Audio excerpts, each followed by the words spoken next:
Finally কাজলের বার্থডের বড় ব্লগটা আমি পোস্ট করছি। তো আমরা সেদিনকে সবাই বেরিয়ে পড়েছিলাম। সেদিনকে মানে তোমাদের বলেইছিলাম যে আগের রাতে আমরা সেলিব্রেট করেছিলাম, পরের দিন আরও অনেক সেলিব্রেট করেছিলাম আমরা। তো কাজলের ফ্ল্যাটের নিচে আপাতত জল জমে গেছিলো, অনেকটাই জল জমে গেছিলো। তারপরে হচ্ছে যে সবাই জলের মধ্যে দিয়ে এলো, কী করবে, আর তো জলের মধ্যে দিয়েই আসতে হবে।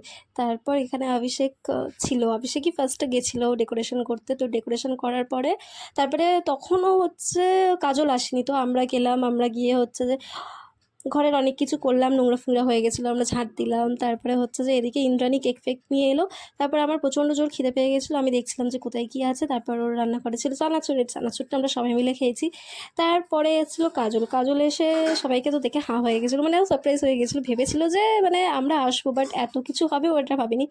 তো আমি তো বাড়ি থেকে রেডি হয়েই গেছি, এখানে কেউ ওরা রেডি হয়ে যায়নি। তো ওখানে গিয়ে রেডি হলো, এদিকে হচ্ছে যে কাজল দাঁড়িয়ে আছে যে ও কখন রেডি হবে, ওর রেডি হওয়াটা আগে দরকার ছিল। তারপর আবার আমরা ওর ফ্রিজ থেকে বার করে দই খেয়ে নিয়েছিলাম। তো তারপরে এখানে কাজলের মাথায় হাত পড়ে গেছিলো যে ওর ড্রেসটা এখনও আনা হয়নি, ও কখন রেডি হবে, কখন কি হবে।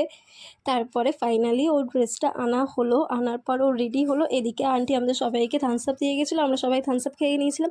তারপরে ফাইনালি ওর কেক কাটিং হলো। রাত কটা বাজে তখন? 10 না 10:30, যাই হোক। তারপরে এরা আমাদের ছেড়েই খেতে বসে গেছিলো, কারণ এরা হচ্ছে যে বাড়ি চলে যেত, যাই হোক। তো খেতে বসে গেছিলো, আমরা তখনও খাইনি। দেন এই কেকটা আমরা সারা রাত ধরে খেয়েছি। তো আজকের ব্লগটা এইটুকুই।